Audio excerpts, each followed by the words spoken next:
Let's get into it. Sold Not For Sale podcast, Coach Colin here. We got a lot of people who feel a certain way about Kamala Harris, but understand this right here. And this is what we're talking about going forward into this episode. Main event to announce that she's running for president was on RuPaul's Drag Race. She said, we're trying to ensure everybody arrive at the same place. That is right out of Karl Marx's mouth. That's what they call equity, right? Not equality of opportunity, but equality of outcome. We're going to rig this system however we can to make sure that no matter what your talent level or effort level is, you're all going to arrive at the same place. That's communism. Her first campaign event to announce that That is what we are talking about. We're talking about the fact that Kamala Harris is a Marxist. We've heard Donald Trump say it, and people take it with a grain of salt when Trump says it. Oh, he's just trying to insult her. We've heard many people bring it up, but as I go through this video, we'll see more and more why people are actually calling Kamala Harris a Marxist and why that is such an issue.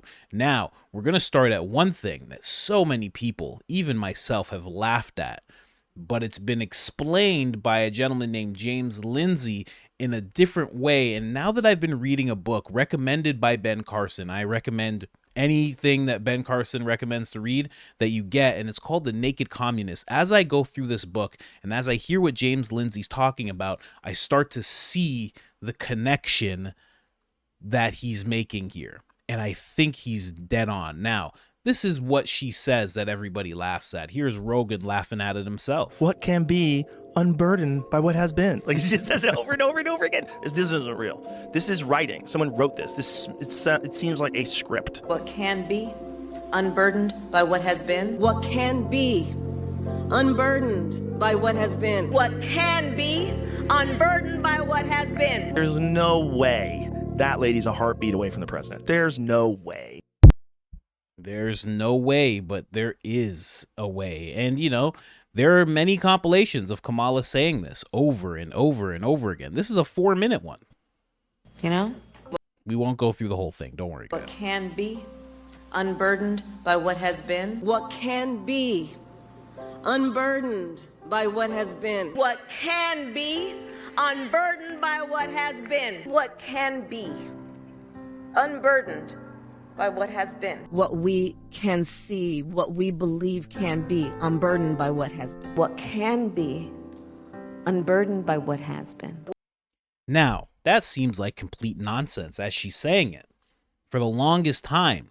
But let me show you James Lindsay breaking down what this actually means, where it actually comes from. And as I read through this book and I start here, he's dead on. Listen to this. Vice President Harris will say repeatedly, what is the quote? The quote is that we can see what can be unburdened by what has been. Is that word salad or Marxism? It's Marxism. That is, in fact, not at all word salad. It is a Marxist. As I said on Twitter the other day and got mocked relentlessly by the media for this, I said it's a Marxist incantation, as a matter of fact. It's like a spell. So you can see the possibility of a world that's unburdened from its own history, which is exactly what Mao Zedong did when he launched the campaign of Smash the Four Olds, the four old characteristics of Chinese society. They were going to make a new China that was going to be unburdened by what had been in the past of China.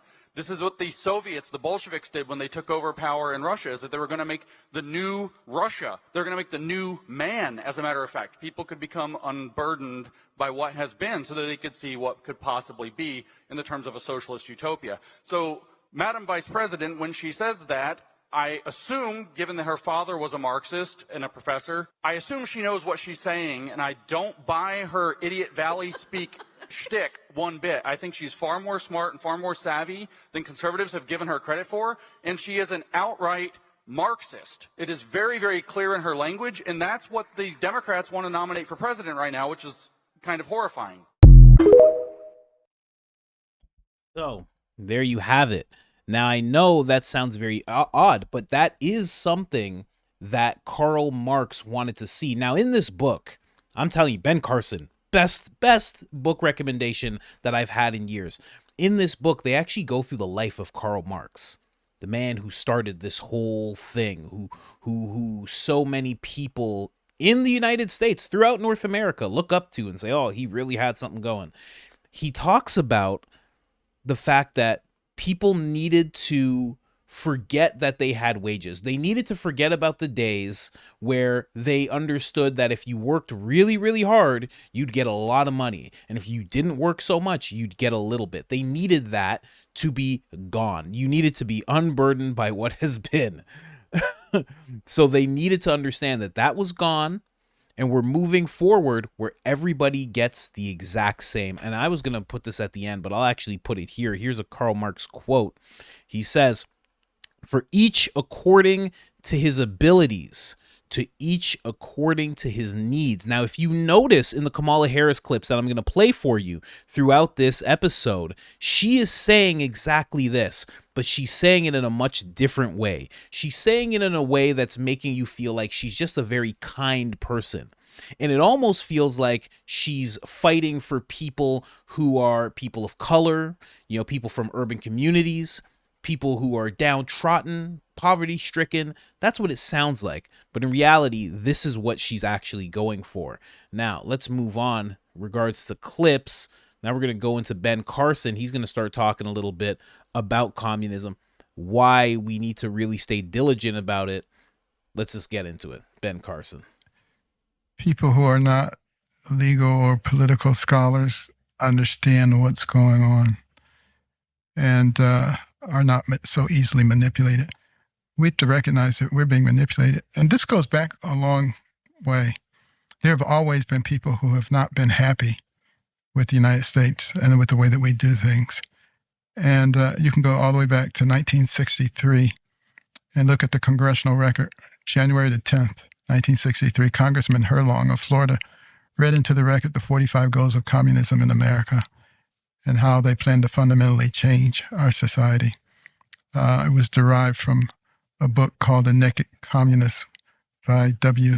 Cleon Carlson, who was a CIA agent and had done a lot of study on communism and its effect.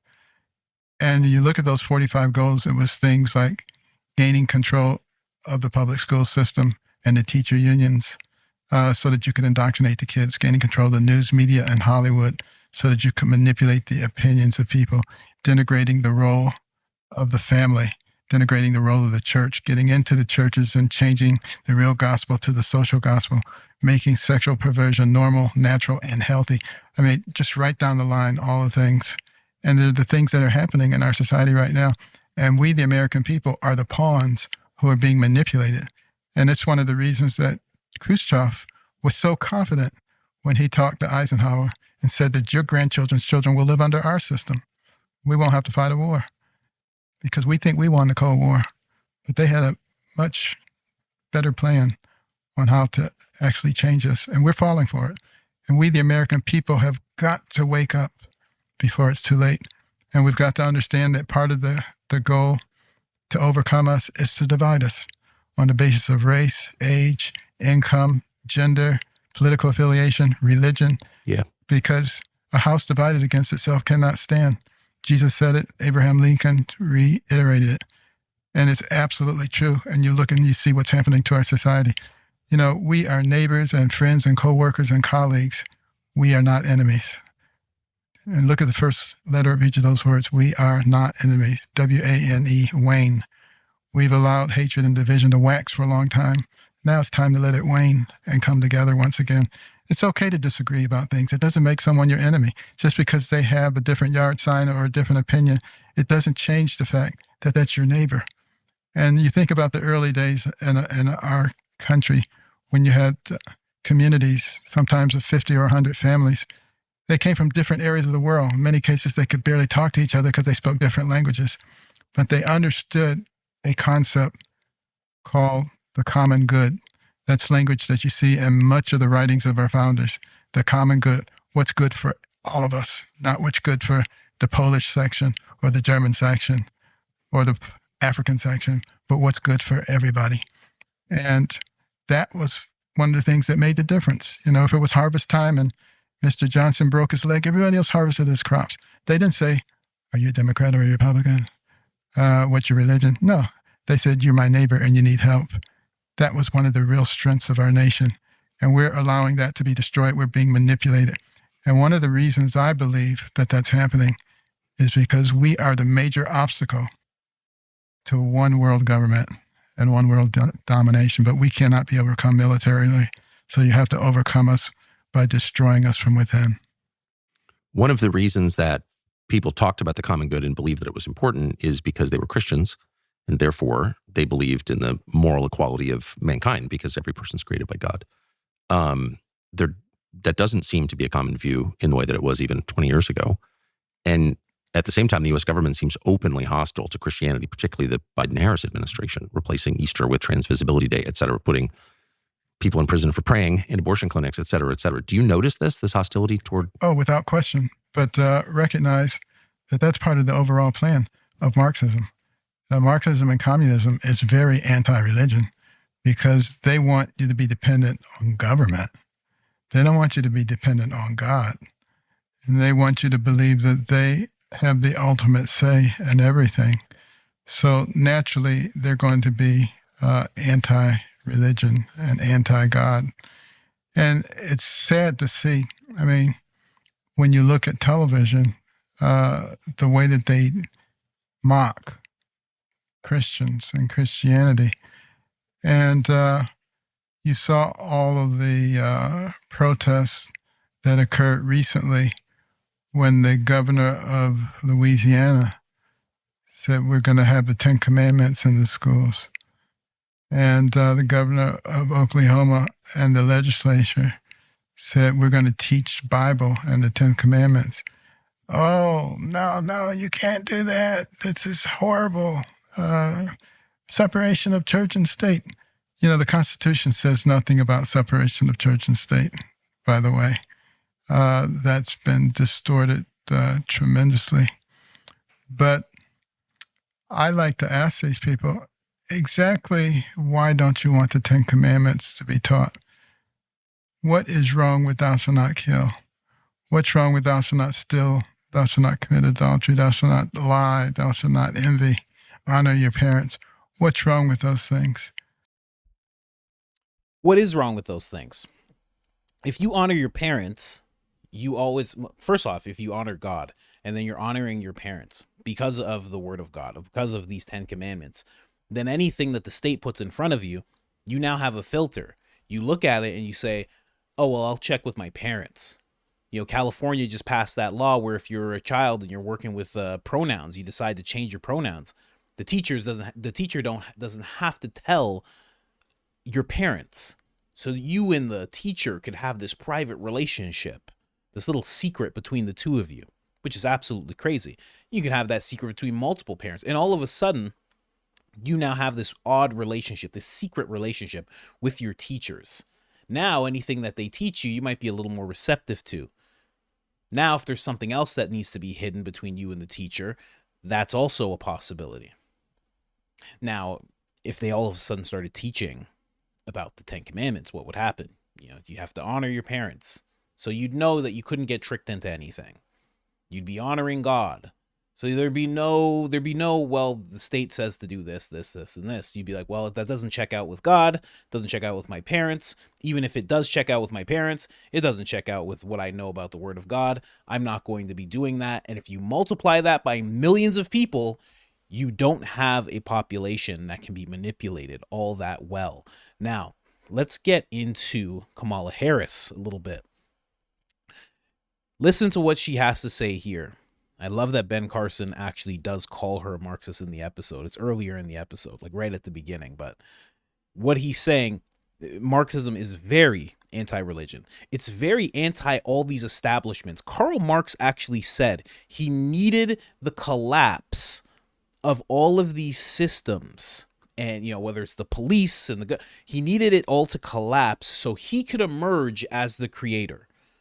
And if you notice, a lot of these people who believe in these type of values, they tend to, if they're government, they're not outright about it. If they're regular people, they're very into the notion of all of this needs to just be flipped over. The whole game board needs to be flipped over. And why is that every single time?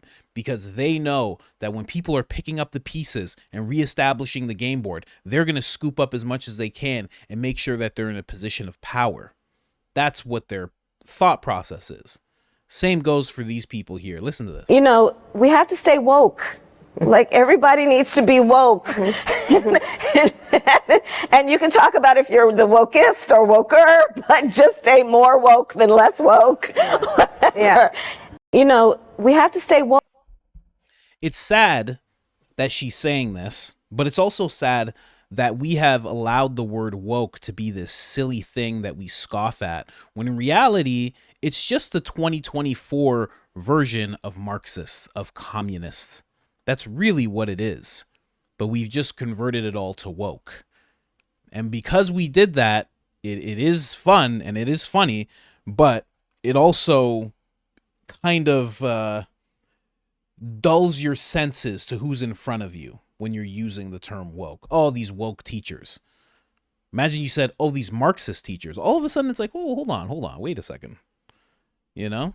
Anyway, let's get into this. This is her father, Kamala Harris's father, in the epicenter of Marxism in the United States. Here's a newspaper clipping. There's the man himself. And here's the article. Radical economist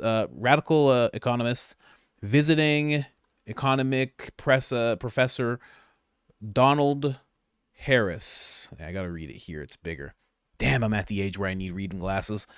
Addresses a public meeting January 18th on students' request for a formal commitment by the department to establishing a field in a radical political economics. Economies. Damn, I'm so sorry, guys. His pending departure and the likelihood no new Marxian economists will be hired form the basis of some of the students' complaints. So this gentleman was a Marxist. He was a Marxist professor. He taught, let me just go down here. There's another one. Marxist offers economics post. So there's a whole bunch of articles about this guy. And I only show this to just show her father was a Marxist. Her father was a Marxist professor. So when James Lindsay here talks about her being a Marxist, he's being very serious about it because her father was one. And I understand that, you don't do everything that your father does, but the fact that he was a professor and he had this high level understanding of these topics, and now she's saying these things in a more covertly way, it kind of shows a little bit, in my opinion, that she may not be as dumb as we all think. She may not be as silly as we all think. And I've said this many times. I've said this about Pelosi, AOC, a bunch of them. They're not dumb. What they're doing is calculated. Because if you look closely, it's destroying the country. You don't destroy the country this efficiently when you're dumb. Just saying. Let's move on. This is more of her saying exactly what I quoted. It has to be about Karl Marx saying, okay? But she's saying it in a much different way. Now, remember that quote? I just want to bring this quote over. From each according to his ability, to each according to his needs. Now, let's go back to Kamala here. It has to be about a goal of saying everybody should end up in the same place. And since we didn't start in the same place, some folks might need more. Equitable distribution. Giving resources based on equity, understanding that we fight for equality, but we also need to fight for equity, understanding not everyone starts out at the same place. So there's a big difference between equality and equity. Equality suggests often everybody should get the same thing. Well, that often assumes everybody started out in the same place, as opposed to equity, which is everyone should end up in the same place. And if you then understand not everybody started out in the same place, you understand some people need more. So we all end up in the same place, right? We are proud of the fact that equity is one of our guiding principles. Proud of the fact that we understand equality is important, but not everybody starts out on the same base. We see that people in our country are having an experience that is not equal. So when we talk about the work we are doing here together, it is recognizing that and being guided by this principle of what we must do in the spirit and in the interest of equity. To put equity firmly at the center of our economic policy. But no, if you look at the reality of who will benefit from certain policies, when you take into account that they're not starting at the same place and they're not starting on equal footing, it will directly benefit Black children, Black families, Black homeowners. And how, and this is always the tactic, how can you stand against somebody who wants to make things better for Black families? How can you stand against them? Never mind the fact that she's locked up and tore apart many thousands of Black families when she was a prosecutor. Never mind that. She's saying this now. How could you stand against that? You would be, what's the magic word that they'll use? Racist. That's what they'll brand you as if you stand against this. But what she's actually preaching is Marxism. It's communism. It actually is. So many times you hear these terms and it's just an insult. Oh, you commie. It's a real thing that she's putting forth. Now, if you notice, she keeps saying people are not equal. She wants people to end up in the same place. What she's saying is the same amount. And that is pure communism. You know, there was a teacher, they had an experiment that they did. Not an experiment, it was kind of a analogy. They're basically talking to a bunch of kids. They read that quote that I was reading to you. The kids thought it was all pretty well and good. And then the teacher said, okay, let's actually put that into play. Let's move on to the next clip here. Let's put that into play. And what the teacher did was, okay, she was like, everybody has to end up in the same place. In this case, it was 75%. Everyone in the class has to end up at 75%. And everybody seemed good with that. And inevitably, there's always people who are more intelligent and other people who just work and study harder. And those people would get 95. And she let them know, or he, I forget. But the teacher would let them know, you have 95. We're going to take 20 of your points and we're going to give them to people who are below 75 to make sure that they get there. And obviously, what ended up happening is the overachievers did not like this because they're working as hard as they possibly can to get the best grades they possibly can. And the people who were underachievers were fine with it. They didn't care. They were like, okay, sounds good. You're going to take stuff away from these other people who are working hard and you're going to give it to me. Sounds good. At the end of the whole little analogy experiment, the kids started realizing this is not a society that they want to live in because they started extrapolating it past the exam questions, the test results, the percentages that they get, their grades. They understood that it goes way, way past that. The ripple effects of this will be massive. So they all decided that they didn't like it after all. But it's just a little small analogy on how things work. And I know there's some people who are straight up commies who are just like, this is not true. What's going to happen is it's actually going to be really good. Let me take out my nose ring so I can explain it to you. Quiet, nerd. This has to be about changing the system, rehauling the system, upending the system. And so that piece of it, you're right. Under this Attorney General, I have no hope for it being implemented. But God willing, he will be out of that. Part of this has to be about. I should tell you guys, this is her talking about defunding the police. This is a post from Byron Donalds. He said, did you know in June 2020, Kamala Harris joined the radical members of the Democratic Party in calling for a defund and overhaul of the police across the nation? Let's get into it. Sorry. About changing the system, rehauling the system, upending the system. And so that piece of it, you're right. Under this Attorney General, I have no hope for it being implemented. But God willing, he will be out of that office shortly. And then we need to have a requirement that that office do the right thing going forward. So then if you're for overhauling, where do you stand on defund the police? Look, right. So here's the thing. Defund the police. The issue behind it is that we need to reimagine how we are creating safety. And when you have many cities that have 1/3 of their entire city budget focused on policing, We know that is not the smart way and the best way or the right way to achieve safety.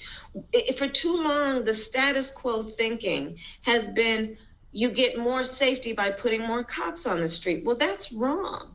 Because, by the way, if you want to look at upper middle class suburban neighborhoods, they don't have that patrol car. They don't have those police walking those streets. But what they do have, they have well-funded schools. What they do have is home ownership, high home ownership rates. What they do have are thriving small businesses. What they do have is access to public health and mental health services. So this whole movement is about rightly saying, we need to take a look at these budgets and figure out whether it reflects the right priorities. So this was her talking about defunding the police, restructuring it. Again, it goes back to dismantling the systems that are in place and bringing something else into fruition, being unburdened by what has been. Now, she talks about how, you know, in the high crime rate areas, they have the patrol cars around and they still have the crime. And then the nicer neighborhoods don't have the crime. Well, let's be real about that. The reason that those neighborhoods don't have that crime and they have home ownership and they have this very well-to-do neighborhood, a big part of that, a huge part of that, I know for a fact because I lived in a place like this, but I did not have that experience because I didn't have my father, is fatherlessness. Fatherlessness is a huge, huge part of why the bad area is the bad area. It's because the cornerstone of the family, which we can go over again, her as a prosecutor, taking away the head of households, thousands she's done this to, thousands of black families, taking away the head of the household. We can go further back. There's been incentives. I'm not even going to get into all that. But at the end of the day, it's fatherlessness. And then those other neighborhoods, and let's be frank, a lot of those neighborhoods, and it's not all black people and it's not all white people. I know plenty of white people who didn't have fathers, but a lot of those neighborhoods, they got a nuclear family that's completely intact. Let's just be real. It's okay. You know, a lot of black families don't have the fathers there, and it's hard, and it makes for you as a kid going out and doing some wild things. It just does. I'm sorry. Okay? I'm not a racist white guy. Okay? Now, let's move on to who she put in as her VP, speaking more to her being a Marxist, speaking more to her pushing these communists, and I'll say this, socialist type of views, which are the doorway to communism. This is who she put in place. Tim Walz. This is him signing a bill that gives illegal immigrants the right to have driver's license. This is so destructive to America because a lot of these people have fake identities because they don't want you to know who they actually are, because who they actually are might have a criminal record and all sorts of a past that they want to leave behind. So they don't give you an actual name. You're processing them through that fake name. And now this gentleman wants them to have an actual U.S. form of ID with the fake name that they gave the people at the border. It's insane. It's done. A packed room at the St. Paul Armory erupted after the governor's signature made driver's license for all the law of the land.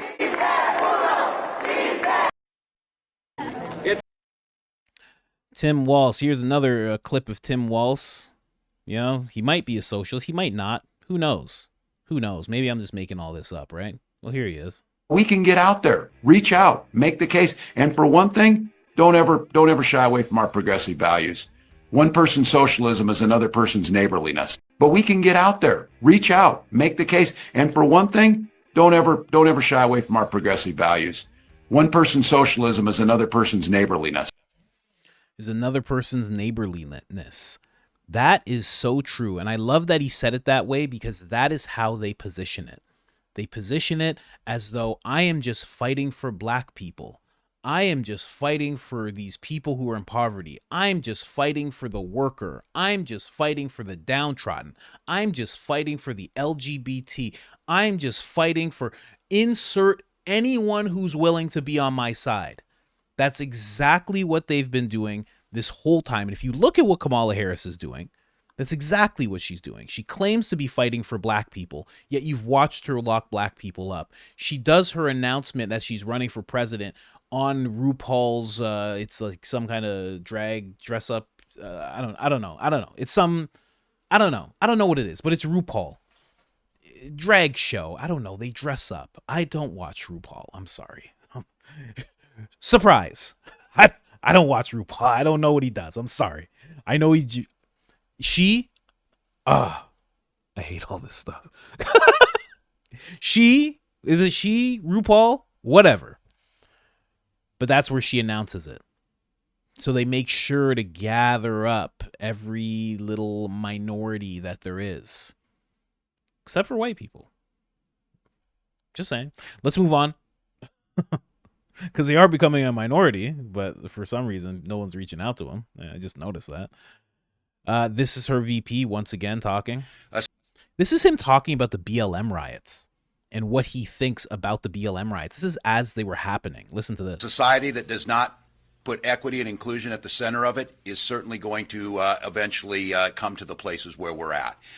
This is a moment of inflection. It's a moment of real change. It's a moment that those folks who are out there demanding this are not going to take a commission or a report. They're going to want fundamental change. And that is what I think, that's one of the exciting things in the midst of all this. You can feel a sense of optimism coming back. A society that does not put equity and inclusion at the center of it is certainly going to... Equity. Notice he's back to equity, echoing Kamala Harris. Exactly. These two are the most radical of their kind. 100%. This gentleman is a confirmed, he says socialism is just neighborliness. She's talking about straight up Marxism. If you're telling me this isn't steps towards communism, you haven't read any of the literature. I'm telling you, I've already been reading the literature, but since I got that book that Ben Carson actually recommended, it's opened up quite a bit. I'm telling you, you guys got to get, if you're not already, not to assume that you're not informed in that sense.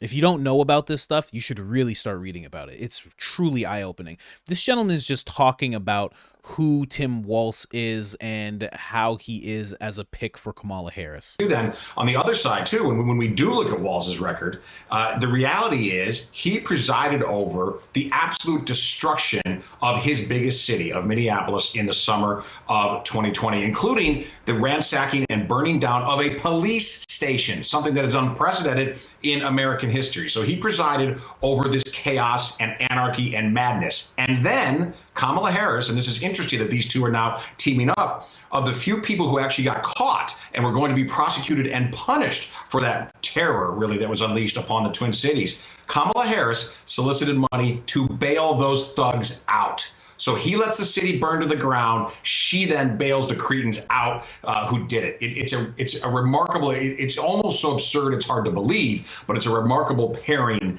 in that way. You've got San Francisco meets Minneapolis, two of the most liberal cities in the entire country. That is not going to sell in Middle America. It's not going to sell in Western Pennsylvania. Not going to sell to the bad hombres in Arizona. As somebody who's advocating for President Trump, I'm thrilled by this decision. This is the best news we could have possibly gotten on a vice presidential pick. I'd have to agree. I think people are going to look into both of these records. I think that the whole hype train that has had Kamala Harris at the helm of it, I think that hype train is going to push on and have him aboard, and they're going to talk about how great Tim was and how stricken with grief he was when the whole George Floyd experience happened, and you know, he's going to show that. And he's one of those guys that's just very pro everything that is woke, you know, socialist, communist, Marxist, whatever you want to say. He's pro all of that to the nth degree. He's the only person who could make Kamala seem not as radical, left. He's the only person, and that's saying a lot. Now, I will end it off with, what video is that? Oh, that's not even a video. So I'll end it off with this quote from Marx, just what he was all about, the need for change. Let's go up here a little bit. The need for change. Need for collapse. Marx did not advocate for a gradual reform of capitalism or a managed decline. Instead, he believed that the system needed to collapse in order to clear the way for a new socialist society. He saw the collapse as necessary steps towards the transition to communism, where the means of production would be collectively owned and controlled. Very, very compelling stuff. I'm telling you, if you listen to Kamala talk, or if you've listened or watched the things that she does, you will start to see that, and then read about what Marx was all about. Karl Marx, what he was all about, the things he was trying to get done. I'm telling you, you will see it in what she does. You will see it in what AOC does. You will see it in what Jim Jeffries does. You'll see it in what Pelosi does. You'll start seeing it throughout the left like you never have before. It's alarming, but people really need to know about this stuff. Anyways, guys, just wanted to bring that to you. Like, subscribe, turn on the notifications. It helps the channel tremendously. Other than that, I'm out.